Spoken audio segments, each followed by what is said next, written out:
Good morning.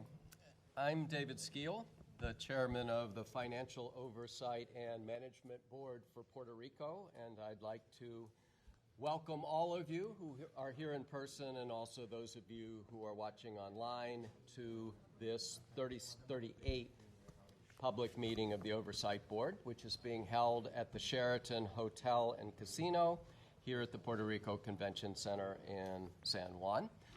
To kick things off, I'd like to start with a roll call to formally determine which board members are present, either in person or by Zoom. So I'll start with Dr. Andrew Biggs. Present. Judge Arthur Gonzalez. Present. Thank you. Mr. John Nixon. Present. Mr. Antonio Medina. Presente. Thank you. Mr. Justin Peterson. Present. Thank you. Dr. Betty Rosa. Is she on yet? She is on. Presente, Okay. present. Thank you. Presente, present. All thanks to all people. Thank you, Betty. I am present as well, and Omar Marrero, who is the Secretary of State, Executive Director of AFAF, and for today, Acting Governor of the great Commonwealth of Puerto Rico. Present. Thank you, Omar. So it looks like we have a quorum, and the meeting is now called to order. As usual, I'd like to ask our General Counsel, Mr. Jaime L. Corey, if he would act as secretary for the meeting. Oh, there he is. Thank you, Jaime. I'd like to thank all of you who are in attendance, and those watching the live stream of the meeting via the Oversight Board's website, www.oversightboard.pr.gov. The audio of the meeting, as usual, is available in English. There's also a simultaneous Spanish translation. There is also a sign language translation. If you log into the English version of the website, you get the English audio. If you log into the Spanish website, you hear the simultaneous translation.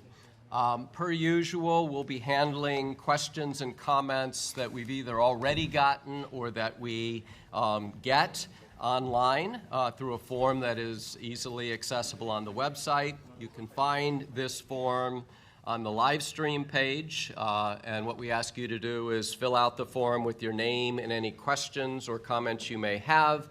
We'll take questions or comments up to 15 minutes before the end of this meeting, and then we will promptly provide answers on the website. We have a number of topics under consideration today that we'll be discussing. We'll start off with approval of minutes and administrative matters.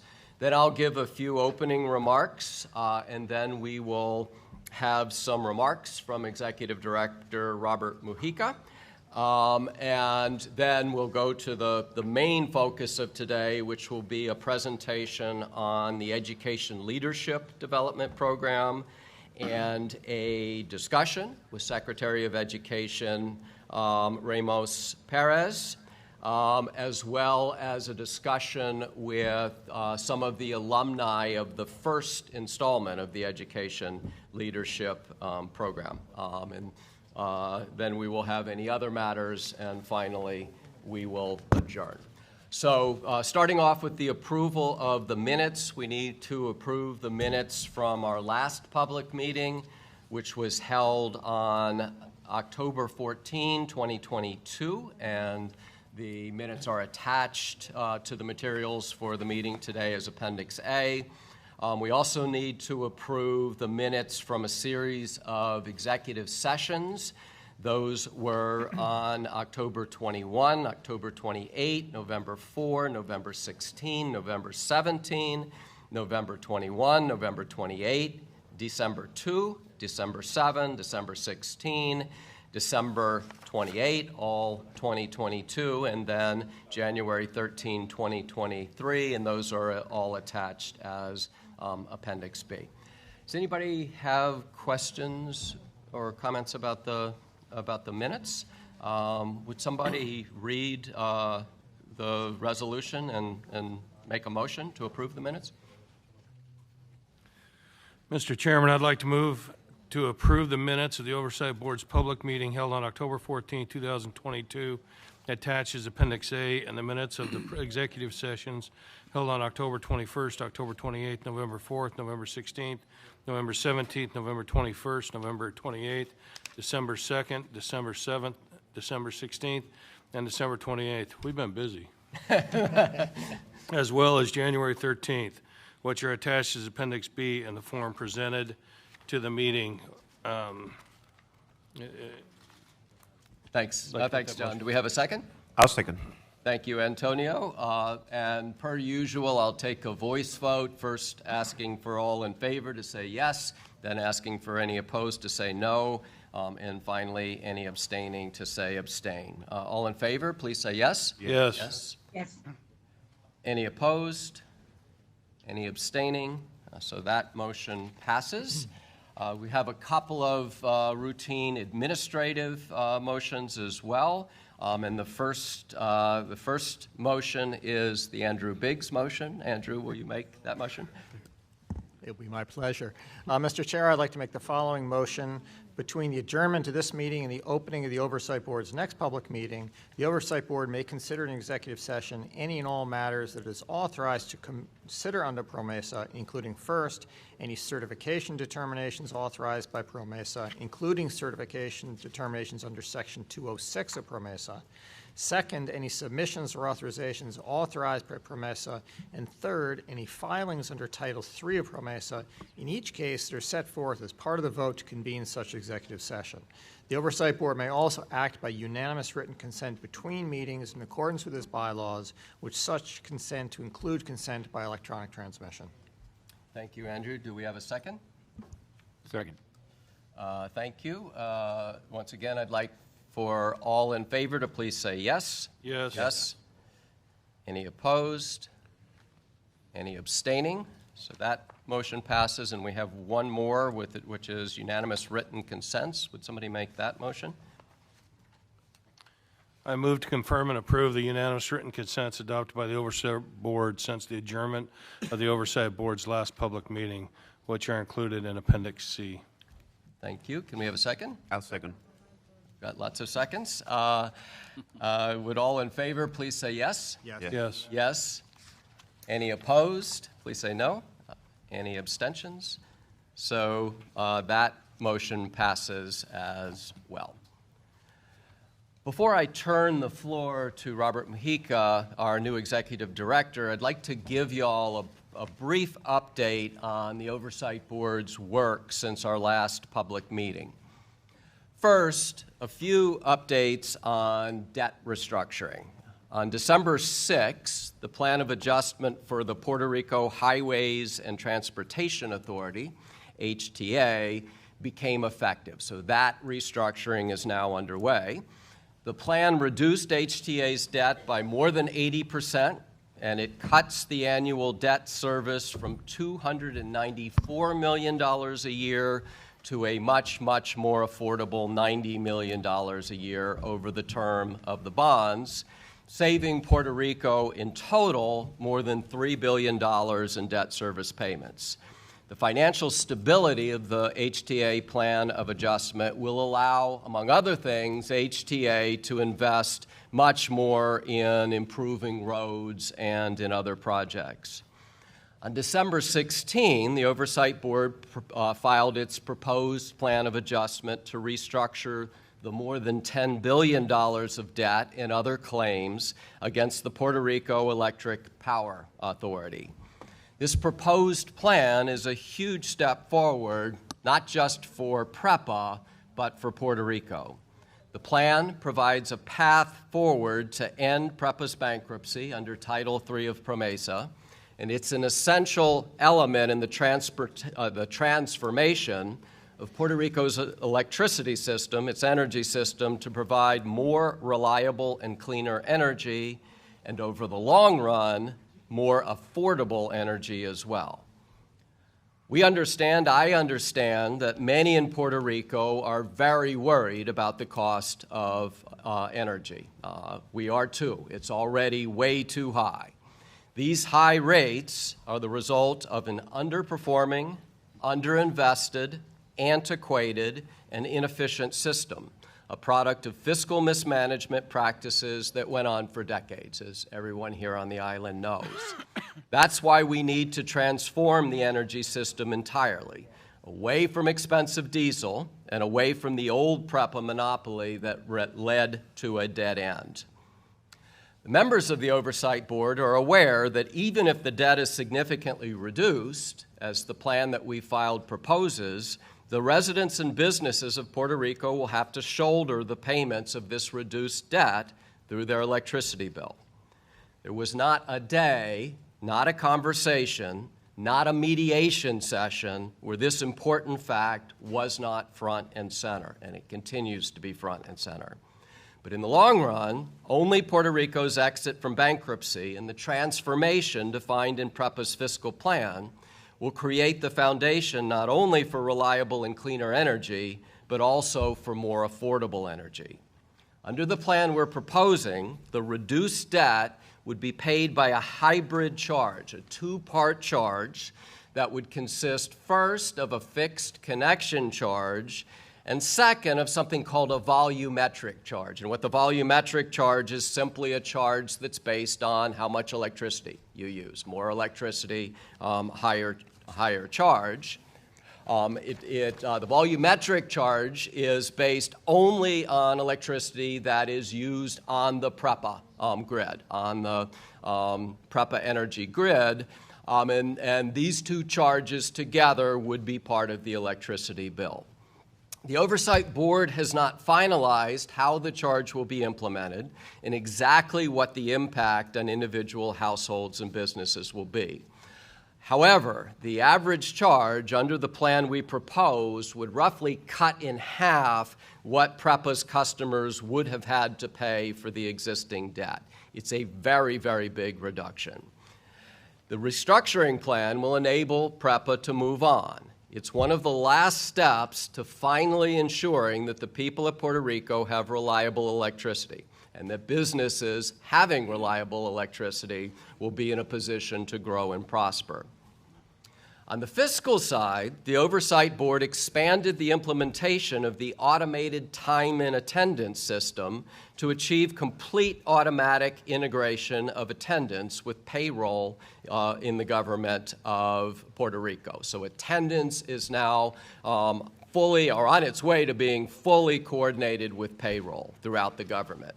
After successfully implementing the project in 5 government agencies, the project will expand to more than a dozen additional agencies to ensure that only governmental employees who are actually coming to work will be the ones who are getting paid.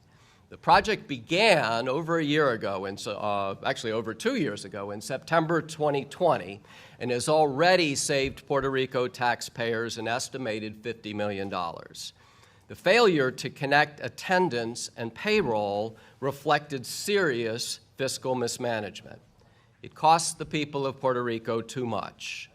We congratulate the government agencies that worked with the Oversight Board to resolve this problem, and we're looking forward to continuing to improve fiscal responsibility in Puerto Rico. Finally, and certainly last but not least, the Oversight Board hired a new executive director who is sitting here to my left and to your right. Robert Mujica officially started on January 1, and I'd like one more time to welcome Robert to the Oversight Board. As I've said many times in many contexts, nobody on the island is happier than I am to have Robert here. A lot of people are very happy Robert's here. I think I am the happiest of all. All summer and into the fall, well, actually, let me back up because there's something else I want to say, which is apropos of that. If you've not read Robert's column in El Vocera yesterday, sort of talking about who he is and introducing himself, I would really encourage you to read the column. It's an excellent column. All summer and into the fall, I was asked numerous times, including at and after our public meetings, when would we finally have a new executive director in place? As many of you know, we had not had an executive director in place since the beginning of April of last year. And understandably, lots of people were asking me, when are you going to have an executive director? Is the executive director going to be in place soon? And what I said, more than once, was this is a critically important position. The executive director is the point person, the chief executive officer of the oversight board, manages the staff, does everything on a day-to-day basis. And we intended to keep looking until we were sure we found absolutely the right person. We interviewed a whole bunch of people, but we wanted to be sure that we found the right person for the position. Robert is that person. He's the perfect person to finish the job the board was put in place to do. As we're finalizing the debt restructuring process, we just have 1 or 2 restructurings left to go, strengthening fiscal responsibility and implementing the reforms that will create a foundation for long-term economic growth is becoming, and really is now already, the main focus of the Oversight Board's work. As the former budget director of New York State, he brings the kind of experience we need in helping to shape priorities within the frame of balanced budgets. Puerto Rico has come from the dark days of the fiscal crisis, has come a long ways from the darkest days of the fiscal crisis. Now we all need to focus on turning this recovery into long-term prosperity. Robert, I am confident, will make sure we do this. Robert, I turn it over to you. Thank you, Chairman, and thank you for those words of confidence.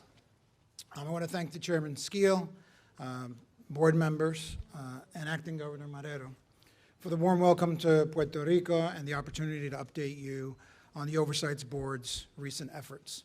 This is my first month on the job, actually day 20, as the Oversight Board's Executive Director, and it's my first Oversight Board public meeting. But Puerto Rico has always been a home to me. Like so many Puerto Ricans born in New York City, the island has always been a part of my life. I vividly remember spending my childhood with my grandparents in their home in Arecibo, where also my parents were born. And it was those memories that triggered this unique opportunity to contribute to Puerto Rico's future that swayed me to leave my role as budget director of New York State and join the Oversight Board. When I was contacted by the chairman and the other board members, as the chairman mentioned, over the summer. The Oversight Board and the government have already accomplished a significant amount. Puerto Rico's economy, which suffered greatly from both natural disasters and a long economic recession, is starting to stabilize. Tough decisions and compromises have been made on both sides. The debts of the central government, HTA, COFINA, and others have been successfully reduced to sustainable levels, and efforts are on the way to do the same with the PREPA debt.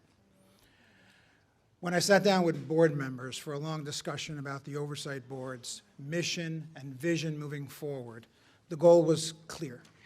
Focus on Puerto Rico's long-term economic growth.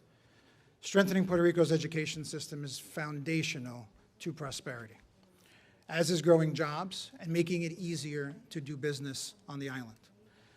Completing Puerto Rico's energy transformation is essential because we cannot create sustainable economic growth without reliable electricity on the island. And together we must continue our work to achieve long-term fiscal responsibility, because fiscal responsibility will ensure that Puerto Rico does not revert back to the days of crisis. That is the purpose that will inform my priorities over the Oversight Board's work. Over the coming weeks and months, I will listen to and meet with as many stakeholders as I can to learn the challenges and opportunities to invest in the path forward. It is my firm goal to gain the trust of everyone with an interest in Puerto Rico's future. I will work with Governor Pierluisi's administration and the legislative leadership to ensure our shared priorities, which are fiscal responsibility as well as economic growth and prosperity for Puerto Rico, remain aligned. I will reach out to opposition parties to hear all voices that care about Puerto Rico's well-being. And with the bankruptcy hopefully behind us by later this year, we all want fiscal governance returned to the elected government. I commit to taking the steps necessary to accomplish all of the financial objectives laid out in the Promesa legislation so that we can work toward meeting the requirements for the Oversight Board's termination. As everyone will learn, I am a very results-oriented person. Execution is what matters, not plans. What drives me is to accomplish what we set out to do, especially the priorities important to our partners in government, and most importantly, the people they represent. I keep politics out of it. The people of this island have endured the aftermath of poor financial management and governance in the past. This is an uncomfortable reality. I commit myself to partnering with the governor, the legislature, and all the stakeholders with one focus: working together to achieve sustainable, long-term economic growth, to improve the everyday lives of the people on the island. My experiences serving multiple administrations in New York, working for both Republican and Democratic governors and legislatures, will inform my approach. In New York, I was known for my willingness to cross party lines. We broke decades of dysfunction and late budgets to deliver consecutive and balanced budgets. In the process, we successfully kept spending to below 2% every year for a decade. We lowered the debt, we cut taxes for every New Yorker, and the state embraced fiscal discipline as a core principle of financial planning and budget making when it had not been that case in the past. This discipline led New York State to achieve its highest credit rating since 1972. I know there are distinctions between New York and Puerto Rico, including the political status, including the location, that make it very different. I am, however, confident if the Oversight Board and the government work together, Puerto Rico can continue to make progress over the long term. The Spanish philosopher Jorge Santayana quote is appropriate here: "Those who cannot remember the past are condemned to repeat it." That admonition cannot be more relevant than the mission here. We must start by embedding fiscal discipline in every decision that the government makes. This is a prerequisite to economic growth and improving the lives of the 3.2 million people that call Puerto Rico home. We must keep in mind one simple principle: $1 spent in one place is $1 not spent someplace else. And it was not long ago where Puerto Rico found itself with virtually $0 available. The government's tax resources are as precious as they are finite. This is true for New York, and this is true for Puerto Rico. My role in Puerto Rico might differ, but the principles of budgeting remain the same. Fiscal responsibility is within our control, and I intend to advise the Oversight Board members on ways the government can achieve sustainable outcomes. Steps like bringing the audited financial statements up to date, maximizing efficiencies, and how the budget is managed can be achieved without delay. Fiscal reforms, such as wage increases that are tied to civil service reforms and fair, balanced tax reform, can be structured to have clearly identified funding sources while still achieving the government's goals. I look forward to encouraging the legislature to accomplish its priorities within the parameters of Promesa. Reliable assessments on the costs should be considered before legislation is enacted is a fundamental principle of governing. The Oversight Board will continue to support well-balanced legislative reforms that include clear funding sources and, again, are consistent with Promesa. Collaborating on legislation before its passage will help avoid situations where the Oversight Board must act because a measure is inconsistent with the fiscal plan or impairs the objectives of Promesa. Governance reforms must be made permanent for them to have meaningful long-term impacts. The road ahead may not be easy, and the Oversight Board and the government may not always agree. But if we collaborate and do our part, I am confident it will lead to better outcomes for the people that we all commit to serve. Let me now spend the remaining time updating you on key areas of focus since the last public board meeting in October. The Oversight Board recently filed a plan of adjustment for PREPA. proposing to cut the utilities debt in half. I would like to reiterate the chairman's message that the Oversight Board will work in good faith to build additional support for the plan and strike a fair balance between lenders and the residents of Puerto Rico. As part of that effort, the Oversight Board is trying its best to provide PREPA's most vulnerable customers with relief and protect them. Completing PREPA's restructuring is also a top priority because it serves as the first step toward providing the financial stability and economic growth necessary to invest in a modern infrastructure and provide resilient and reliable energy system for Puerto Rico. It is impossible to transform an energy infrastructure on the island with a bankrupt utility. Finalizing the 2023 fiscal plans is another near-term priority. Fiscal plans are not new to me. I have worked with fiscal plans my entire career. They are not just words on paper. They represent a viable roadmap to the future. We all agree Puerto Rico cannot grow long-term with one of the lowest labor participation rates in the world. Puerto Rico cannot grow if it does not prepare its children for the jobs of the future. Puerto Rico cannot grow if it cannot attract and keep businesses to create sufficient jobs. Puerto Rico's fiscal plans should be designed to meet those challenges. The 2023 Commonwealth Fiscal Plan certification process is well underway. The Oversight Board staff continues to review the proposed fiscal plan submitted by the governor earlier this week and will respond soon. The governor's submission is the product of intense collaboration between the government and the Oversight Board over many months. As proposed, the fiscal plan includes ambitious proposals to transform and improve Puerto Rico's delivery of government services, the business climate, the energy and education systems, and the island's infrastructure. Many of the initiatives in the fiscal plan are proceeding in earnest. Civil service reform, as an example, is a data-driven process that is successfully establishing competitive, fair salaries and a standardized merit-based recruiting process, and an evaluation system to support the development of skills and a path for career development, all to improve the way the government of the island performs for the people. Strengthening Puerto Rico's education system so high school graduation rates improve starts with education leadership, which you will hear about more today, and other measures, including improvements to the property tax collection system mandated in the CRIM fiscal plan, and a variety of initiatives and other fiscal plans are also on track. Yet significant work remains. The government has not fully implemented certain reforms, such as structural reforms that are critical to generating long-term growth and surplus. Puerto Rico's long-term viability requires us to act decisively today to make it easier to create and run a business on the island, to invest in the improvements in the island's roads and transit systems, and to stabilize and transform the energy system.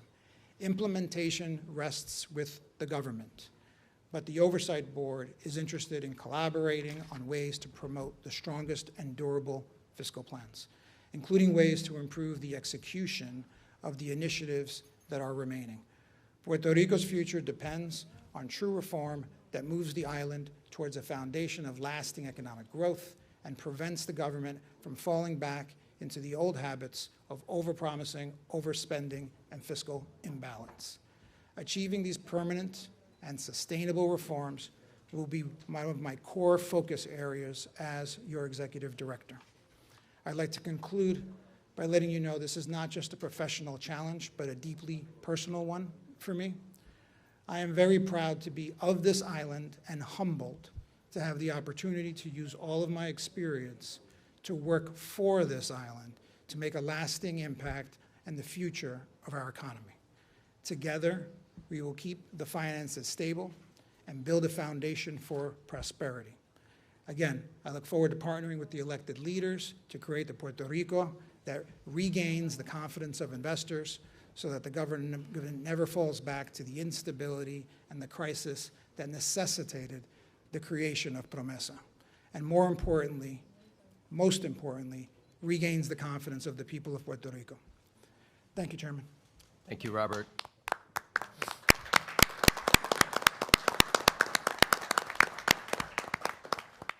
I'll turn to Acting Governor Marrero and see if you would like to add any comments. Definitely. Thank you, Chairman. First of all, on behalf of the Governor Pedro Pierluisi, I would like to welcome Robert Mojica as the Oversight Board's new Executive Director. Bienvenido, Robert. We look forward to working collaboration with you and the rest of the board to build a better Puerto Rico that improves the lives of our 3 million residents.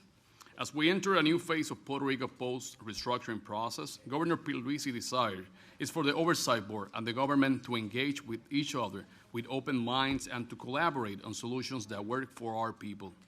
I think that we can all agree that our successes have been only possible when we have worked together rather than entrenching ourselves in any particular perspective. I urge us all to keep this mindset of collaboration as we address the new challenges before us. The greatest of our joint successes was the nearly 85% reduction of the Commonwealth-funded debt through the Title III Plan of Adjustment for the Commonwealth, ERS, and PBA. By working together, we also achieved Title III restructurings for COFINA and HTA, as well as Title VI restructuring for GDB, PRIFA, PRCCDA, and PFC. As several other entities are actually in process right now to be restructured this year, including achieving a sustainable PREPA restructuring under Title III. In addition, our collaborative efforts have enabled us to achieve key civil service reforms and other reforms that improve the efficiency and effectiveness of our government for the benefit of the people of Puerto Rico. As we continue to develop innovative solutions, I would like to highlight a few key areas that, from the government's perspective, will require us to pull in the same direction and the same effort so we can build upon our recent achievements. First of all, it is critical that we address the dire financial situation facing our municipalities as soon as possible. As the board is aware, our municipalities have historically relied on the Commonwealth financial support to deliver accessible and affordable public services, including policing, sanitation services, garbage collection, and emergency services. During the Commonwealth fiscal crisis, liquidity constraints and economic recession led to the government to reduce the financial support to municipalities. As we all know, starting in 2017, the board's fiscal plan and budgets reduced the Commonwealth appropriations to the municipalities, while the municipalities at the same time were obligated to make new higher pay-go contributions to reimburse the Commonwealth for pension payments under Act 106. Now that the Commonwealth Plan of Adjustment is effective, our fiscal situation is different from when these funding reductions were first implemented. In addition, the recent improvement in Puerto Rico's economy has resulted in revenue collection outperforming relative to the certified fiscal plan, such creating resources and providing unprecedented liquidity to the government. We believe it is the time to reassess the Commonwealth appropriations to the municipalities so we ensure that they provide essential services to their residents. In the alternative, municipalities will likely be forced to discontinue these essential services, which will then require the central government to absorb them and provide them. We are ready to work with the board, as always, on finding a solution that will ensure adequate funding to the municipalities to carry out their functions while also ensuring continued fiscal responsibility and efficient delivery of essential services. Second, we must address tax reform in the same way that the New York State did it. Puerto Rico residents are overtaxed. They pay higher sales and use taxes and local income taxes than any other state. As a result of the success of the Commonwealth Plan of Adjustment, revenues have overperformed beyond anyone's expectations. This is obviously a good thing for the Commonwealth Treasury, but we must now assess meaningful tax relief so that the people of Puerto Rico can share in that success and the economy can perform as well. As you know, Puerto Rico has the highest sales tax in the nation, with corporate and personal income tax burdens among the highest of any state. It is time for the average Puerto Rico resident to reap also the benefits and reward of our restructuring, so we can do it in a fiscally responsible manner while complying with our obligation under the Plan of Adjustment. Third, the lack of and continued outmigration of medical professionals is fueling a public health crisis in Puerto Rico that urgently requires our joint collaboration. Across the island, our best doctors, our nurses, are leaving in droves for the U.S. mainland to secure higher salaries. The insufficient number of doctors presents a very real and dangerous threat to public health in Puerto Rico because patients cannot get timely appointments to see their doctor, or even when they can, the quality of care is constrained by limited resources. This lack of accessible and quality health care especially harms our most vulnerable, lower-income families who cannot resort to alternatives or pay out for out-of-the-pocket medical services. The government has proposed many remedies to this problem, including by increasing reimbursement rates to doctors or providing tax relief. But so far, the board has disagreed with our approaches and enjoined several attempts to address this crisis. This administration believes it's critical to solve our current public health crisis and ensure our people have accessible and affordable health care. But we cannot do it alone, and we don't want to do it alone. It will require both the government and the board to come together and institute the policies and funding necessary to make it happen. This is the goal, and I believe we can all stand behind, and we look forward with the board on this objective and many others in the upcoming month. We all have to agree that the possibilities of Puerto Rico are endless. For the first time in 20 years, Puerto Rico has a sustainable debt level, balanced budget, and surpluses that have exceeded even our most hopeful projections. The board and the government are now stewards of this new reality, and we must use every tool in our toolkit to maximize the long-term effects of the incredible work we have already done together. Let us approach this new chapter of Puerto Rico with open-mindedness, compassion, and the spirit of collaboration that has allowed us to come this far. More now than ever, the governor is excited about Puerto Rico's positive economic trajectory, and we look forward to continuing our efforts with the board and its new executive director to propel the island to new heights of prosperity. Thank you, Mr. Chairman. Thank you, Acting Governor Marrero. Antonio Medina would like to say a few words as well. Thank you, Chairman. First of all, I'd like to say to Robert, thank you for agreeing to join our team. We are delighted to have you here. And I'm going to go in Spanish for the rest of the message. Robert Mojica es la persona Robert correcta. Mojica is the right person at the right time. This is a time of change for the Oversight Board. For the last 5 or 6 years, we have been focusing on restructuring Puerto Rico's debt. As you all know, during the last year, we have been able to get out of the bankruptcy for the central government of Puerto Rico, the Commonwealth, and most of the public corporations, except for PREPA. And we all know that we've already submitted the adjustment plan to the Title III court. Therefore, we took the time to find a leader who can help us in transforming Puerto Rico for the future. This is the time for the board to focus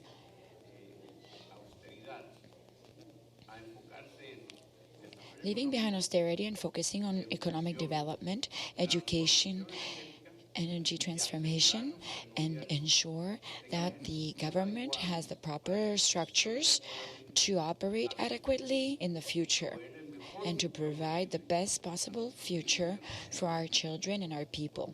Therefore, again, I thank you, Robert. You have incredible experience in the state of New York and an excellent track record. And he has come back to Puerto Rico to help us to turn the page and go from a period of fiscal austerity to a period where we must make sure that we establish a foundation for the economic growth of Puerto Rico in the future. Thank you, Robert. Antonio, would anybody else like to say anything before? No? Sure. Mr. Chairman, can I say something, additional comment as well? Absolutely. Thank you. I will follow Antonio's line, and I will switch to Spanish.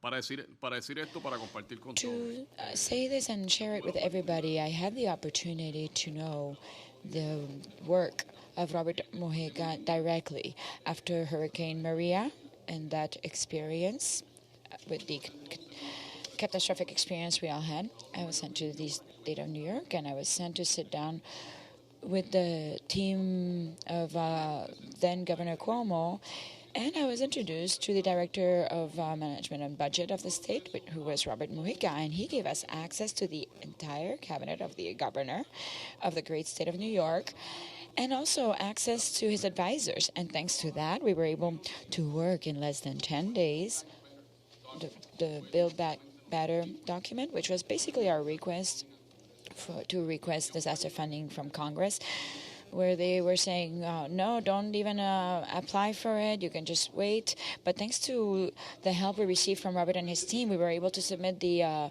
request within 10 days, and that's what got us the Bipartisan Act of 2018, BBA. That's how we obtained the necessary funds. And not only that, but we also had access to advisors to be able to set up our central recovery office following the Government Office for Storm Recovery model. And so if you think why we set up that office, to make sure we had the internal capacity to manage these federal funds through all the different agencies, and why we have the transparency that is basically in effect in the entire agency. It was thanks to Robert's team, and in record time submit the request. And thanks to that, many agencies have technical support now, and the funds are flowing. So it was a point of personal privilege. Thank you for allowing me to make this statement in Spanish, but I think it was really important for the people of Puerto Rico to understand how Robert Mojica, in one of the worst time of Puerto Rico's modern history, helped with his team, people of Puerto Rico, not only to make the request for the additional disaster funding, but also to set up the centralized oversight authority that was required by the president at the time. So thank you, sir. Mr. Chairman, Thank you, Acting Governor Marrero. That was really quite beautiful. Thank you. Mr. Nixon, John? sí me gustaría decir algo.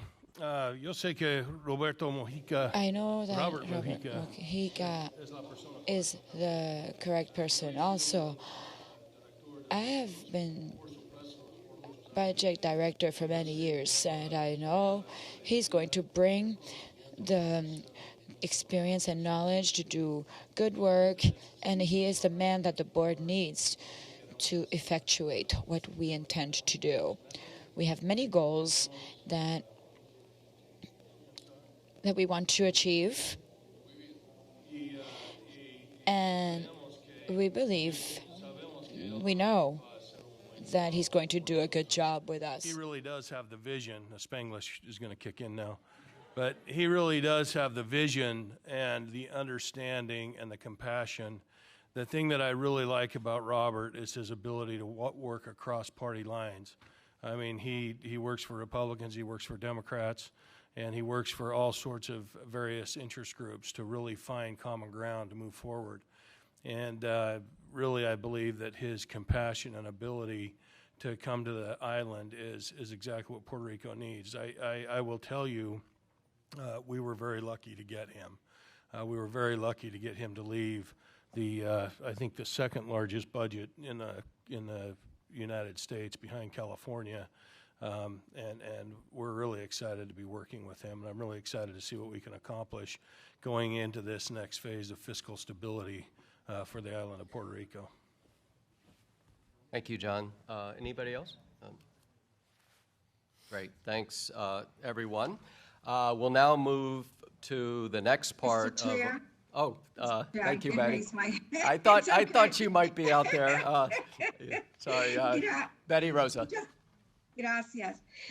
Yo quiero darle las I'd gracias like to thank a Robert. Robert, sometimes I call him Roberto, not just for his work for the Latin community in Nueva York, but his work and his personality. And for the first time, we have someone who understands the culture, the language, the suffering, but he understands it and knows it from a personal level. And it's extremely important to have in this position someone who not only has the talent and experience, but the passion to do this work. And in my position, I've worked directly with Robert, and I've always found him to be someone who's not only honest, but is also a person who at no time do his interests. It's not about his interests, it's about the community's interests and the people's interests. He's someone who is dedicated, and his entire focus is to lift up the people. In New York, in spite of the fact that we feel the vacuum, we know that sometimes someone has to return and give back to our island. This is our culture. He's given so much. This culture that has given us so much, and one needs to go back to the island at times and give back. And this, for me, has been, as my grandmother said, we are so thankful for this opportunity that he, who gives his all, what he can give to the people. It's an honor, not only as Puerto Rican, but for me personally, it's an honor to have someone here who not only understands the economic aspects, but understands the island in a way that's so personal. And I thank him for accepting this position, and I always know that his interest is going to be that of the people of Puerto Rico. And this is why today I am so proud that he has accepted this post. Thank you, Betty. We'll now move on to the next part of our agenda for today, which is the Education Leadership Development Program. And I would like to welcome Karen Maldonado, who's walking to the stage, the Oversight Board's Director of Education, who will present on this crucially important initiative for Puerto Rico. Thank you, Karen. Thank you. Good morning, everyone. Good morning. Yes. Thank you, Chairman Skeel, Executive Director Mujica, board members, and listeners. My name is Karen Maldonado, and I share the position of the Director of Education Reform for the Financial Oversight and Management Board for Puerto Rico, also known as FOMB. I'm actually excited, honored, and quite humbled to be standing in front of you here today. I am here to discuss the Leadership Development Program, one that PRDE and FOMB are collaborating to transform public education on the island of Puerto Rico. Our conversation today is an opportunity to bring this fundamentally important subject into the spotlight. Education is the foundation of society. It impacts everyone in this room and everyone listening online. Today's discussion will showcase how the Puerto Rico Department of Education, or PRDE, has been able to persist and continue working to support its students, its families, its community, and the island, and how it has collaborated with FOMB on the Puerto Rico Education Leadership Development Program and other initiatives that support Puerto Rico's goals. Our conversation today will have three parts. First, we will share an overview of the Leadership Development Program and the ways in which it responds to the challenges and the opportunities that face Puerto Rico.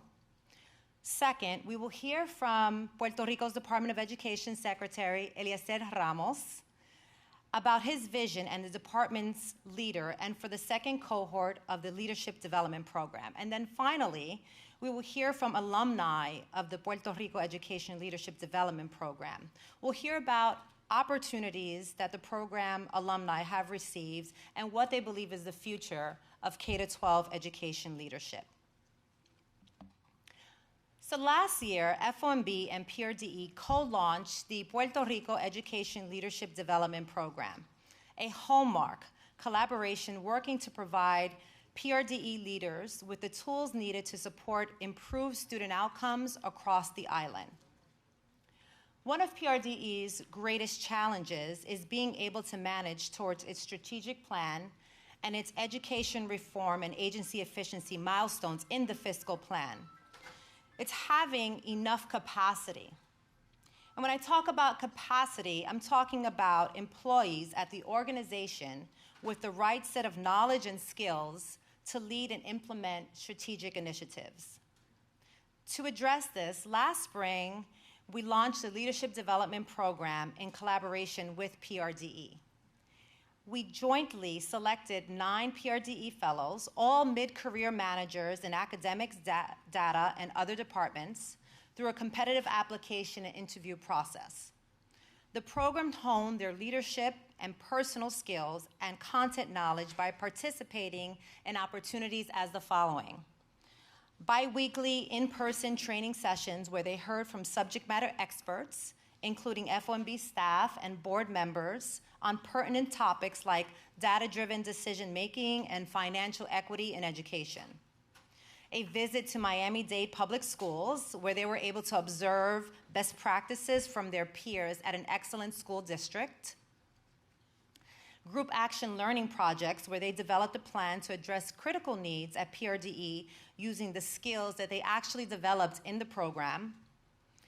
And these action learning projects range from family engagement for marginalized communities, data-driven decision-making for educators to better inform their curriculum, and a pathway for a high-quality principal pipeline initiative. The Secretary of Education approved all 3 projects, and he will support these projects for implementation. So you'll hear from some participants shortly, but overall, the inaugural cohort gave very positive feedback on the program, noting that it helped in the day-to-day roles and prepared them to progress at the department. Fortunately, the second cohort is set to launch next week on January 25th.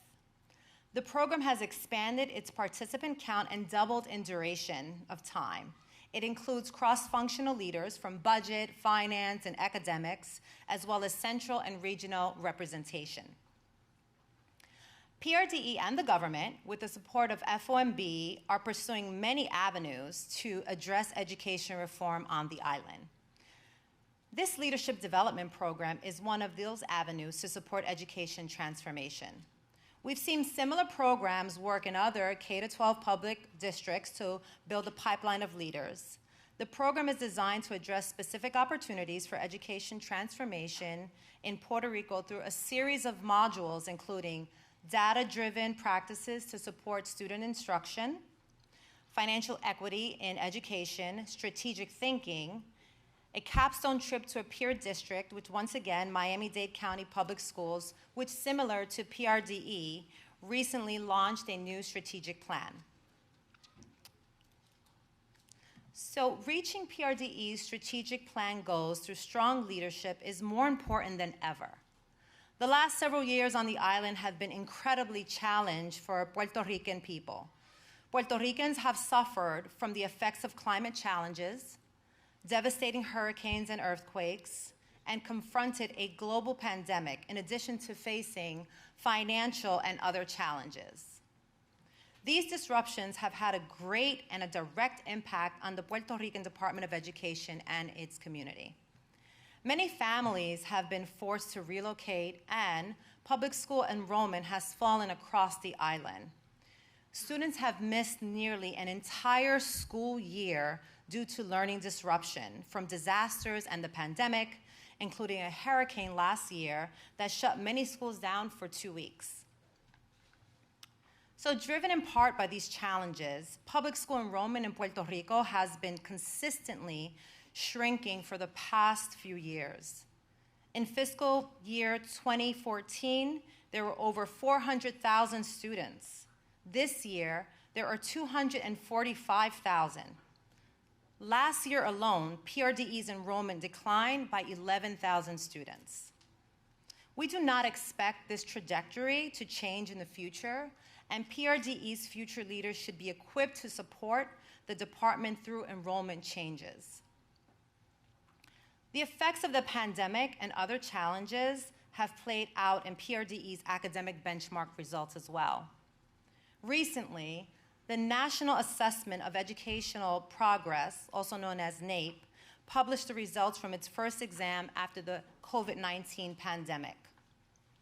The NAEP exam, or the nation's report card, as some people refer to it as, is an exam from the U.S. Department of Education to track students' achievement over time across multiple subject areas. It collects data from across the mainland as well in Puerto Rico. Out of the 54 participating jurisdictions, PRDE scored the lowest in 4th grade math and it's 57 points below the national average. The data also suggests that no PRDE student scored proficient or above. So the NAEP levels are basic, proficient, and advanced, and PRDE students they did not score proficient or above. While PRDE has historically performed behind peers on benchmarks such as these, there is reason to believe that the COVID-19 pandemic has exacerbated this gap. PRDE leaders must be equipped with the tools to best support student outcomes and academic recovery, like strategic thinking, robust professional development, and data-driven decision-making. The Puerto Rico Education Leadership Development Program aims to develop leaders who can support academic achievement for all students by including modules of data-driven decision-making and other important skills. PRDE is making strides to support its community, and the graduates from the Leadership Development Program, which you'll hear from in a bit, will be positioned to support PRDE's priorities for the future. So this page that you see here highlights 3 of the important initiatives the department is undertaking for strategic planning, instruction, and academic recovery. So let's begin with strategic planning. In 2021, PRDE published a new 5-year strategic plan to support its goals to provide students a high-quality school environment that meets their academic, social-emotional, and physical needs. To design this plan, PRDE collaborated with local nonprofits and the broader school community. Parents, students, teachers, and directors all gave input into PRDE's strategic plan. PRDE is now actively working to implement its strategic plan through initiatives like the Facilities Master Plan. This Facilities Master Plan is a document that outlines a path to provide all students with safe, secure, and up-to-date schools. Return to school. PRDE has recognized the importance of in-person instruction, particularly following the learning disruptions caused by the COVID-19 pandemic and the natural disasters. It remained agile even when tragedy struck once again in the form of Hurricane Fiona this past October. PRDE quickly mobilized to identify safe and secure locations to provide learning continuity and a safe space for families in time of crisis. And then we have academic recovery. PRDE has continued to face and to focus on academic recovery as one of its top priorities. Districts across the country saw a decline in student achievement during the COVID-19 pandemic, and PRDE wasn't an exception. In response, PRDE launched an after-school program called Refuerzo Académico Extendido, also known as RAI, to provide students additional academic support, tutoring, and enrichment.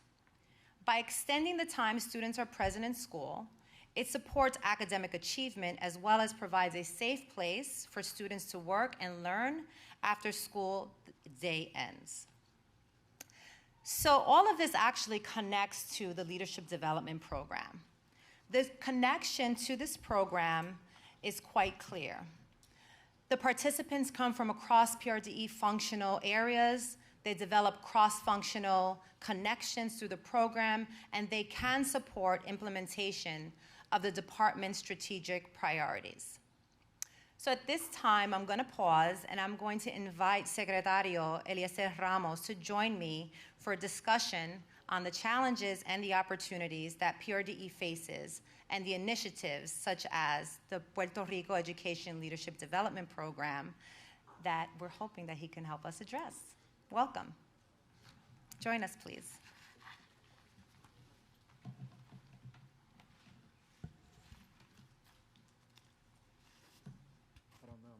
Aquí, yo no te voy a dejar sola.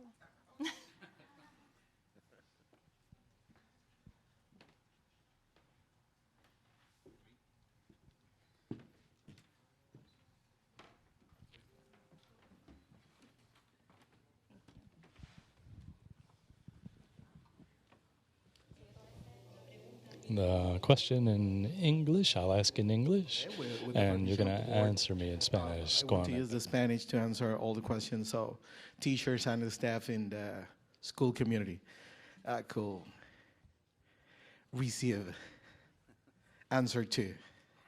Okay, let's begin. So after several years of catastrophic disasters such as Hurricane Irma, Maria, the COVID pandemic, and destructive earthquakes that shattered parts of the island and its schools, you assumed the role of Secretary of Education for Puerto Rico in April of 2021. I remember that. It was a great day for the department. What has been the most challenging issue for children, for family, for communities that it's been difficult to overcome for the department?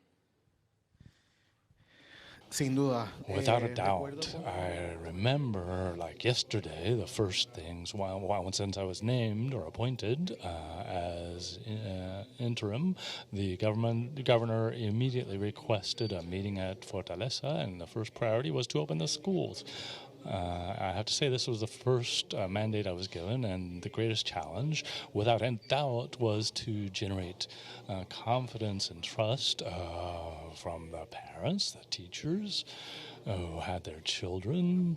And in some way, although it was the shutdowns were essential, they were accustomed already to being shut down. And I remember the first announcement that the schools, when we announced that the schools were going to be reopened in August, there was a lot of uncertainty. COVID was on the rise, and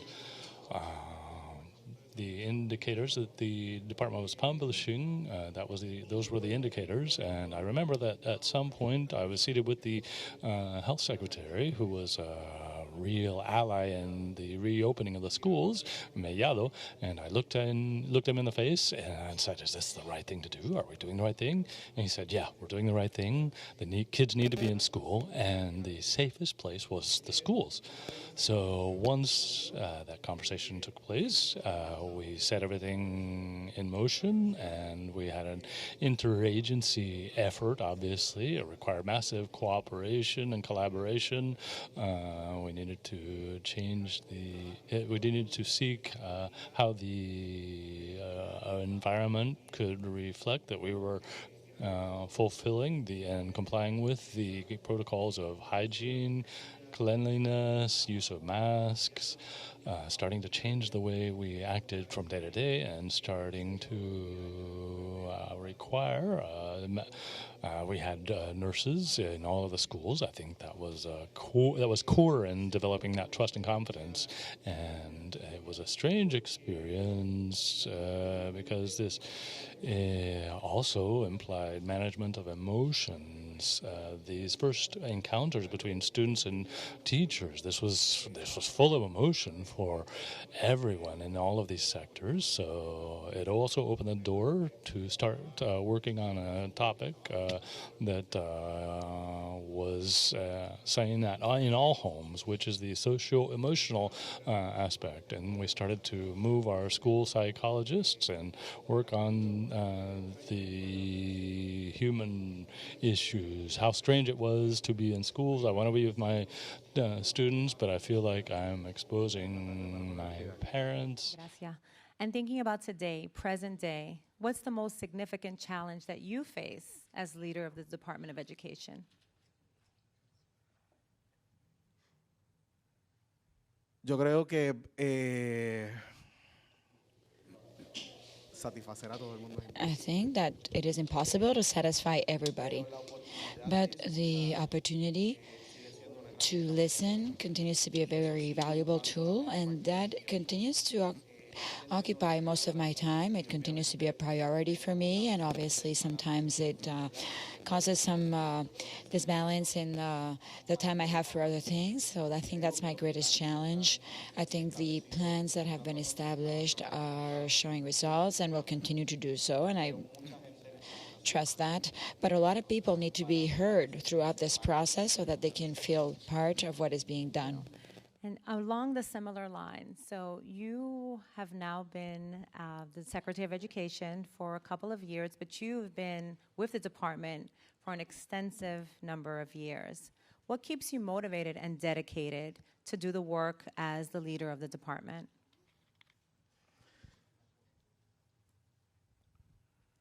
Yo creo que dirijo el departamento. I think I direct the department.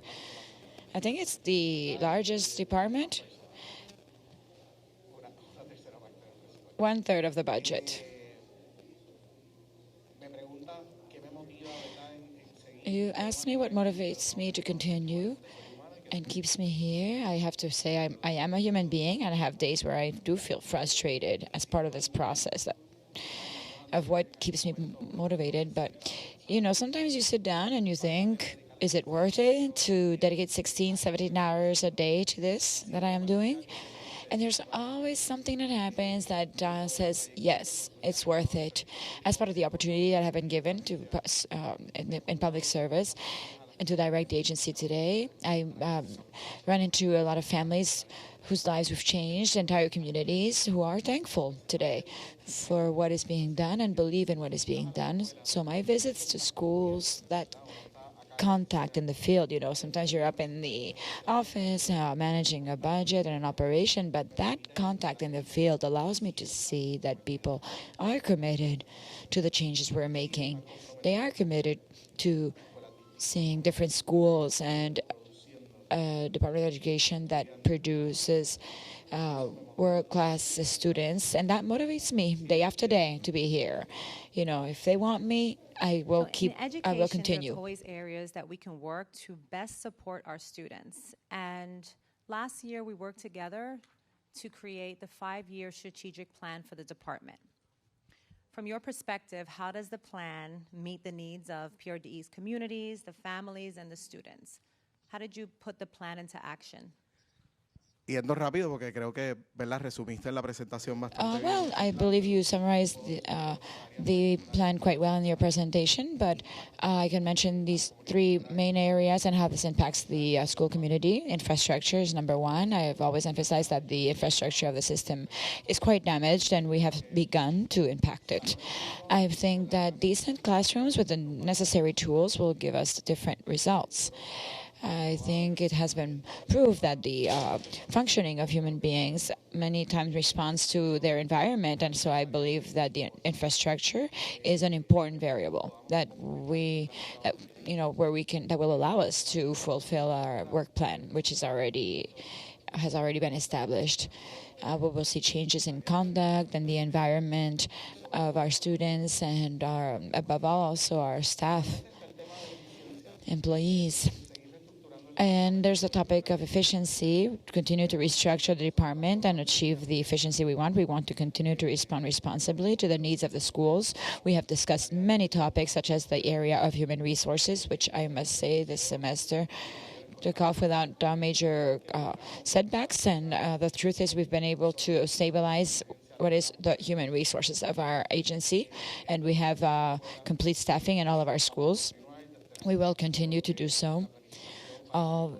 The planning to continue to improve the procurement area to provide to schools what they need when they need it, not later. And I think this has an impact on the teaching process, the students, and also families.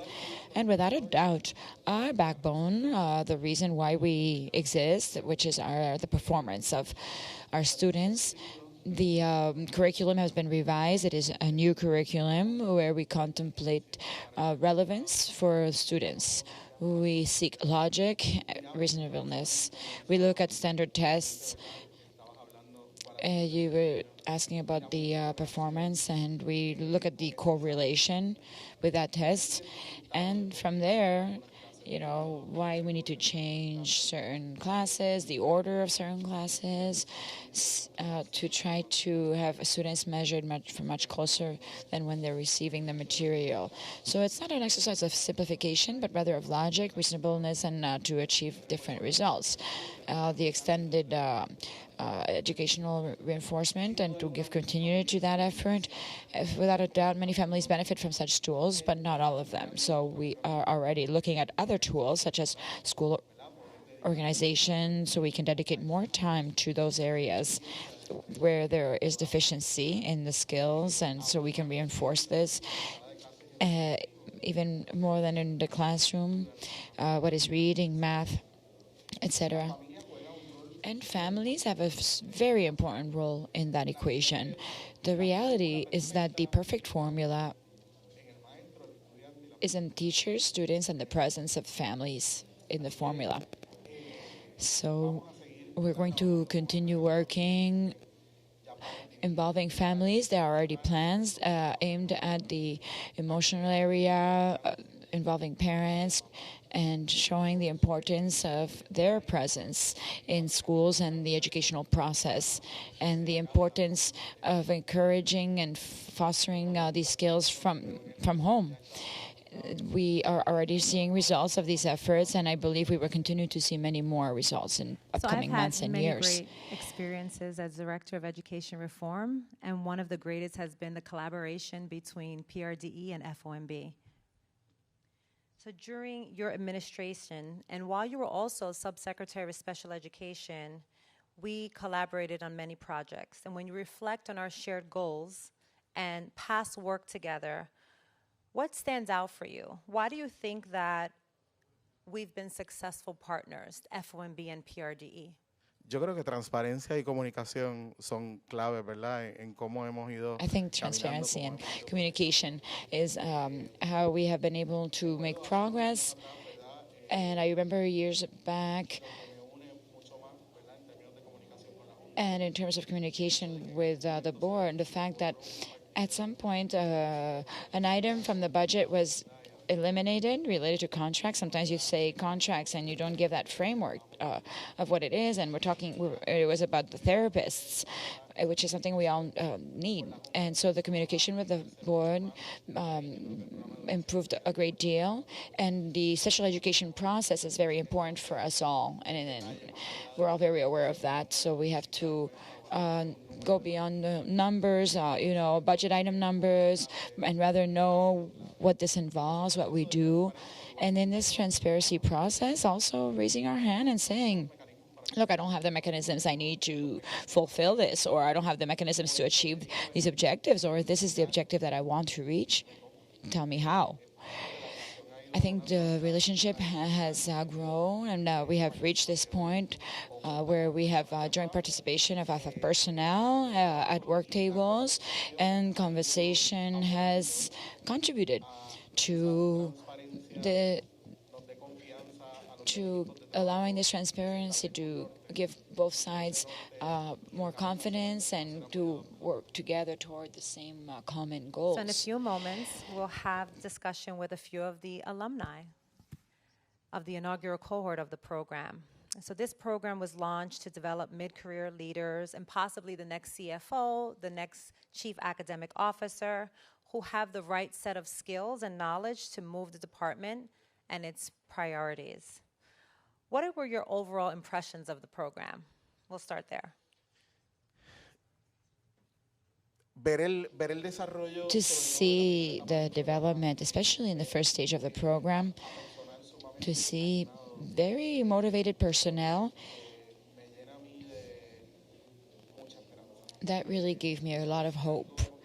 I think that if there's something that all of us heads of agencies have had to work on and improve is the motivation of all of our officers, public servants. They stop seeing public service as a career and a stage of growth and training to achieve other goals and objectives. And academics, especially this group of participants, and them spreading that motivation to others to follow this program, to participate in the program. I think this is an evidence of this awakening of public service, where they start to believe they can reach the top. And to foster the growth of public servants, to foster their desire to grow and give them the tools they need so that they can grow. And at the same time, these tools, I believe, will give the agency stability also. We see an executive director of the board who has assumed his position now, and he has been in public service for many years. And also, we see that in other public servants in Puerto Rico, where they have continued to grow in public service. until they reach the top. I think it's a good opportunity to give stability to the system. Y mi última pregunta, ¿usted pensó en algún momento o imaginó que pudiese convertirse en el secretario de Educación algún día? No, that my immediate response is no. I'm an attorney. My profession is a lawyer, for those of you who don't know that, and my contact with the department started as a result of litigation regarding the topic of special education. And that connection with that special education program, that is where I grew within the department, and then this opportunity came up, an opportunity which I believe, as I said, is I see it as a starting point, and I haven't stayed in this position necessarily for my own interest. I'm not that teacher or particular doctor on a particular educational philosophy. I'm the manager who's leading efforts of all those doctors, philosophers, expert teachers that are in the classrooms. And while they believe in what we are doing, I will stay there. What words do you have for teachers across the island? How can they influence change in classrooms? I think they are doing so. You summarized a lot of what Puerto Rico has been experiencing in the past years, and teachers have been key in putting the system back on its feet, both before and during each of these emergencies and also after these emergencies. I thank each and every one of the members of our staff to be the front. Many times they don't wait for the system to tell them what we're going to do, and they are creative and take initiative. And I want them to know that from me, they can always count on my support, collaboration, and I will continue to push for those tools that they need so much in classrooms will reach their classrooms when they really need them. Thank you very much, Mr. Secretary.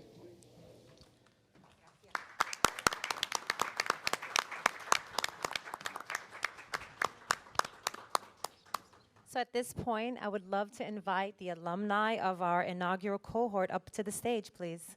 Very committed, great guy.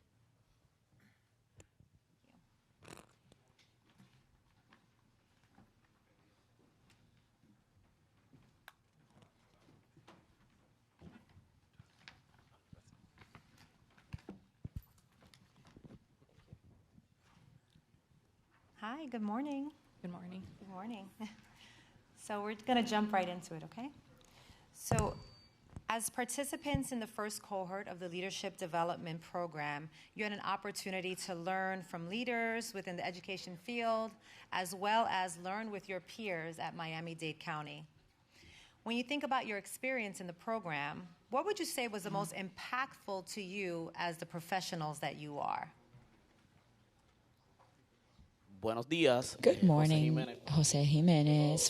For the benefit of all our listeners, I think one thing that had a great impact on me were the sessions that we had during the 6 weeks. Among those two particular ones, the one on use of data and how data should be connected to decision making to make proper decisions for the operations of the department. So to know the implications that the correct use of data has, that really opened my mind for when we're doing our work, to have that this has a direct consequence on decisions. And number two, I think the session on equity, how we are equitable in terms of resources and funds that are assigned to each one of our schools. In my case, I direct the occupational and technical schools, and how what we use from we receive from Perkins funds every year is enough to address the needs of each school community and each student, and so that at the end of the day, my students can become part of our labor market. I think those were the two sessions that impacted me the most in terms of my professional development. Thank you. Anybody else? How have you applied your learnings from the program to your day-to-day work? So think about some of the sessions, your visits, your action learning projects. How have you taken those experiences to apply it to your day-to-day work? Buenos días, para efectos de récord, Elio Good Martí. morning, I'm Leonor Marrero. This opportunity that we had to participate in the program was really a great experience. On a day-to-day basis, we deal with the challenges that the system has, and teachers cannot wait, and you have to find an immediate solution to your situations. And this helped us have more resources to carry that out. In terms of the leadership that we apply day to day in the educational system of this country, and this helps you think about the decisions that you have to make on a day-to-day basis. Our students will always be the most important foundation of the public educational system, and it has been demonstrated that academics are important in decision making and for the benefit of our students.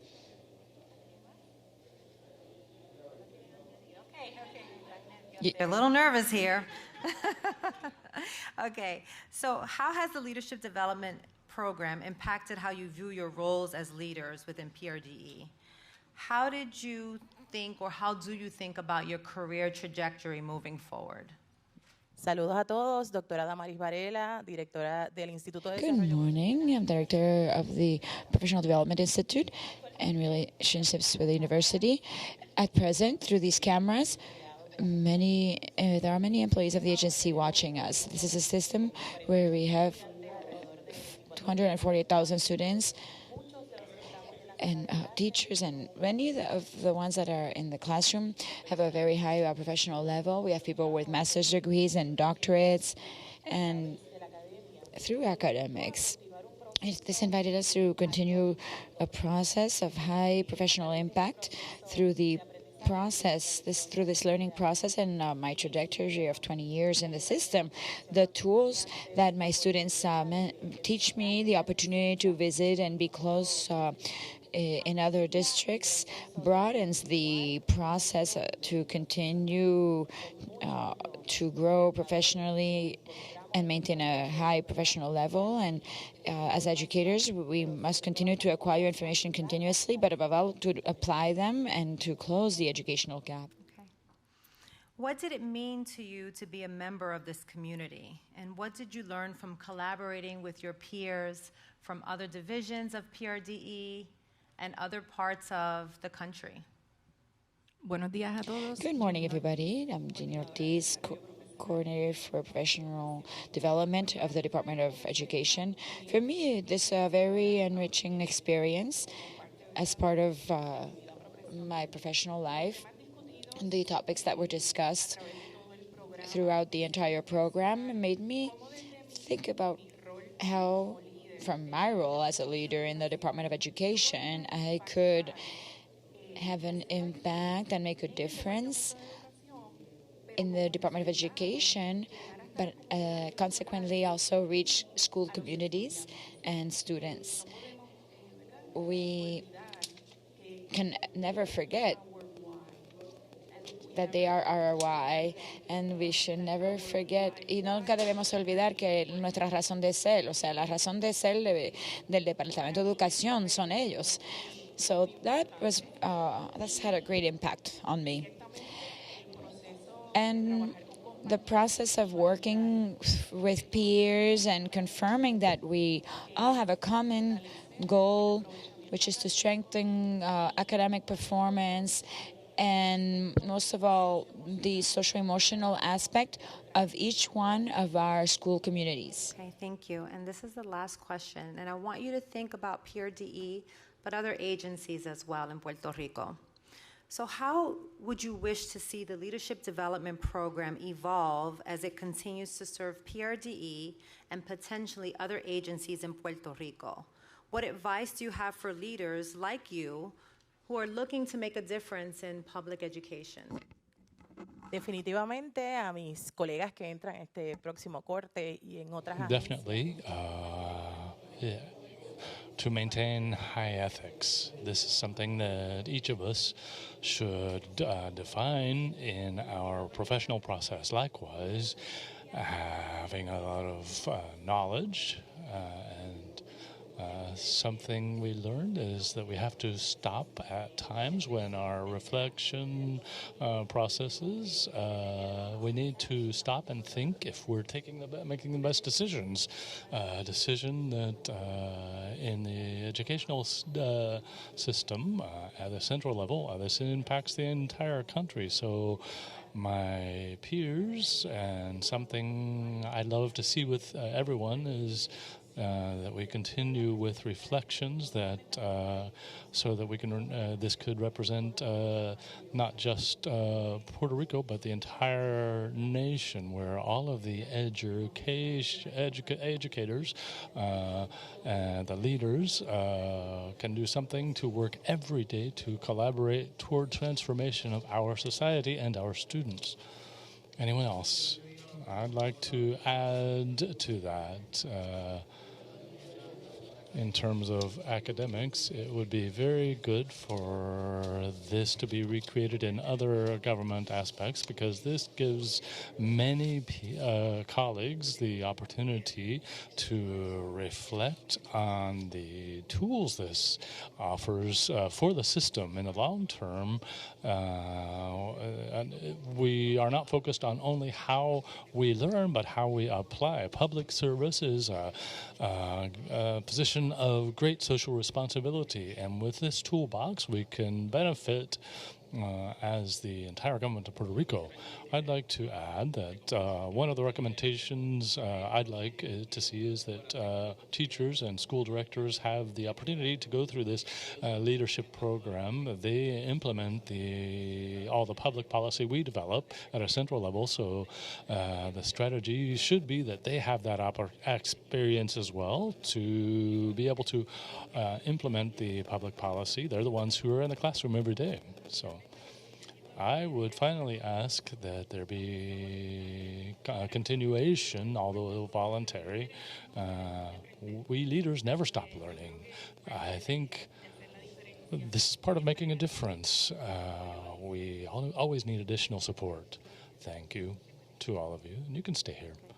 So just an overall thank you to Secretary Ramos and the Leadership Development alumni for sharing your experiences and thoughts with us today. So as we close, I want to reiterate that while PRDE has and continues to make significant progress to support students and its communities, there's a long road ahead. There will always be areas for growth and development, but however, it's critical that advocates for PRDE work together to further this work. So I charge and I urge parents, students, teachers, administrators, government officials, nonprofit organization, and us, the Oversight Board. We all have to play a role in pushing this critical work forward. Thank you and have a pleasant day.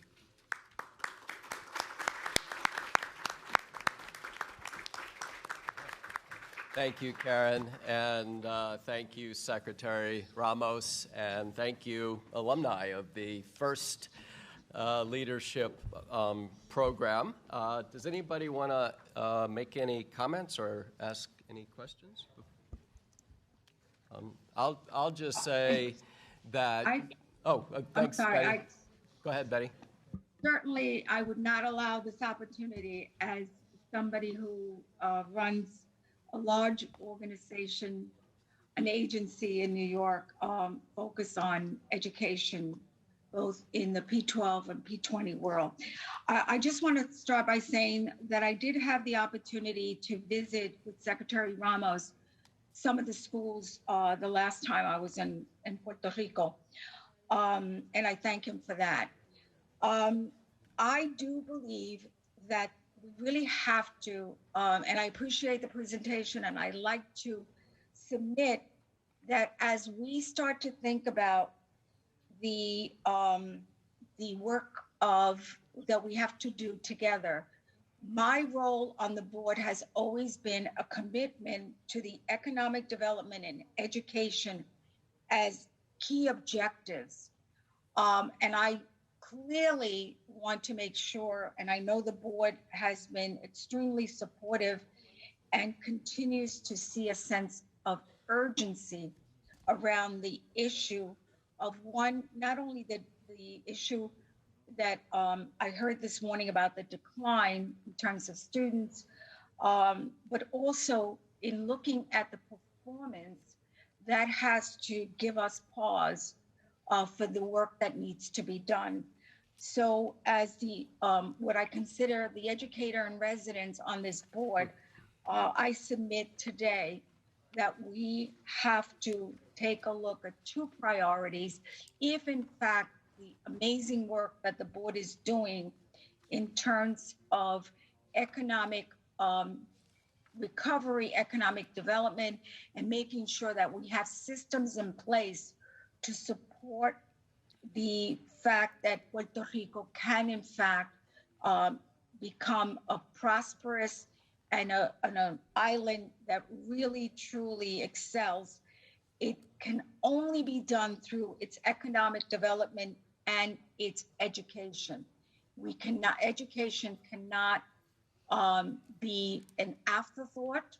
And it's certainly, I know that Robert understands this as one of the key issues, that we have to have not only an educated society, an educated island, but also our students in terms of their education have to be prepared to take their rightful place and also become part of and have multiple pathways to really continue to develop the pride and the what I call the professionalism in giving back and being part of the success of this island.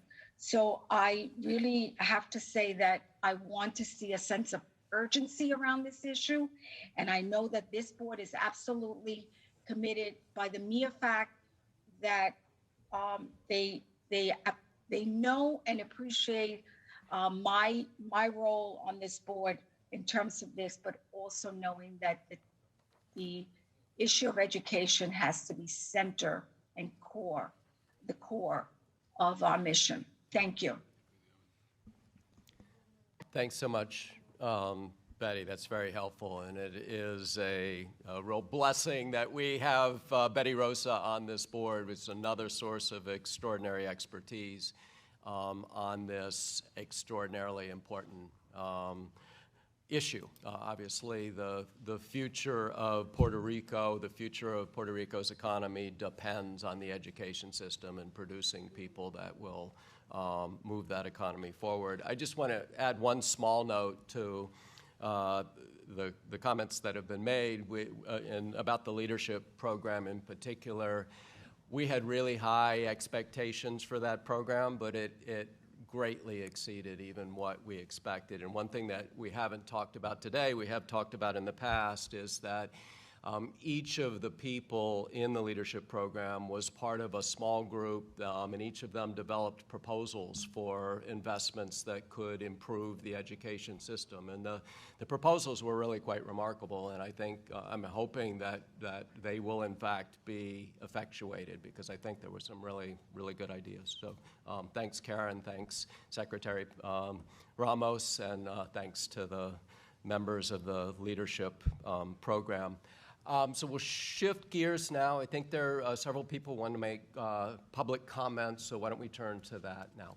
Thank you very much. Very quickly, my name is Javier Ruajovet, Chief Policy Officer for the Solar and Storage Association of Puerto Rico. Thank you, Mr. Chairman, Interim Governor, board members of the Cabinet, and La Fortaleza, everybody present. I'd like to say quick words in Spanish and then hand it off quickly to our ED for English words, if I may. Sure. Thank you. Absolutely. Saludos a todos. Hello, everyone. Bienvenido. Welcome to the Executive Director Mojica. We're the Solar Energy Association in Puerto Rico. We thank you for your work after Maria, which made our organization arise, and we know the work of the Puerto Rican diaspora, particularly in New York, and that's been critical. And now we're coming full circle, and we look at Puerto Rico with a lot of hope. We are interested in continuing to collaborate with the board and Fortaleza to continue on the right path in terms of energy. Welcome to Puerto Rico. Thanks for being here. This is a difficult work, and we're here to always collaborate. Great, thank you. Welcome, new Executive Director Mujica. I don't envy your job. It sounds like a very difficult one, but I hope you enjoy it. I'm going to comment briefly on two topics that don't have to do with the topic today, but we're here in the public comment period, so I'm thinking there'll probably be, this topic will come up in future meetings. The PREPA debt settlement is underway. Congratulations on the progress that you've made on that recently. From our part with the Puerto Rico Solar and Energy Storage Association, just want to reiterate our support for that debt getting settled, but along the way, making sure that it doesn't result in anything that would lower the rate of installation of solar and storage on the island. Anything that we would call a solar tax would have that impact. Anything that financially would result in less people installing solar and storage. The second topic is the Puerto Rico Green Energy Trust. This is an entity that could bring as much as $250 million in new funding to the island for energy efficiency and renewable energy programs. But it's a young entity that just that needs startup funding. So our request there is just to pay close attention if there's requests from Fortaleza to approve budget injections there to get the Puerto Rico Green Energy Trust going. It is based on the New York Green Bank, hosted by NYSERDA, and the Connecticut Green Bank, which have grown quickly to have a really big impact, especially on low-income folks for energy efficiency and renewable energy. So in conclusion, as you continue the process of solving PREPA's debt, please include all stakeholders, including us as CESA, and be careful not to make decisions that would slow down the rate of Puerto Rican families, homes, and businesses being protected by modern solar and storage systems. Thank you. Thank you very much. Anybody? Yes, absolutely. Without entering into details, because we are in a confidential process, I just want to reassure you that green energy and the prospect of having a more reliable and greener energy system in the future are front and center in our discussions. I can tell you personally that I expect the outcomes of this process to demonstrate that. And again, I'm not going to give you a technical answer, but at least I want you to be reassured that many of us in the board, not just me, are very conscious of the situation of power in Puerto Rico and the sources of fuel and how detrimental to the environment such sources are, and that there's a genuine interest to ensure that we have a better future in Puerto Rico, including greener energy. Thank you. Thanks, Antonio. Any other comments? Thank you very much to y'all for those comments. So I think we've gone through our agenda. So do we have a motion to adjourn? So moved. Thank you, Justin. Will somebody second? Thank you, Andrew. Would all in favor please say yes? Yes. Yes? Yes. Any opposed? Any abstentions? So we are now formally adjourned, and per usual, in a few minutes, we'll have a press conference. So anybody who would like to stay around for that, please do. Thanks, everybody.